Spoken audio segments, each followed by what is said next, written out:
ഗാന്ധിയുടെ വാക്കുകൾ അധിക പ്രസംഗമാണെന്ന് മുഖ്യമന്ത്രി പിണറായി വിജയൻ. ഛത്തീസ്ഗഡിലെ കന്യാസ്ത്രീകൾക്കെതിരായ അതിക്രമണവുമായി ബന്ധപ്പെട്ട് തിരഞ്ഞെടുപ്പ് പ്രചരണ യോഗത്തിൽ രാഹുൽ ഗാന്ധി നടത്തിയ പരാമർശത്തെയാണ് മുഖ്യമന്ത്രി ഇങ്ങനെ പറഞ്ഞത്.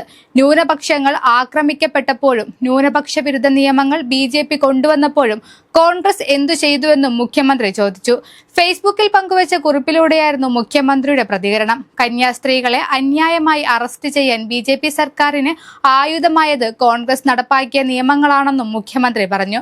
ഛത്തീസ്ഗഡ് മതസ്വാതന്ത്ര്യ നിയമത്തിലെ 4-ാം വകുപ്പ് പ്രകാരമാണ് കന്യാസ്ത്രീകളെ BJP സർക്കാർ അറസ്റ്റ് ചെയ്തത്. ഭരണഘടനാ വിരുദ്ധമായ ഇത്തരം നിയമങ്ങൾ റദ്ദാക്കണമെന്നാണ് ഇടതുപക്ഷത്തിന്റെ നിലപാട്.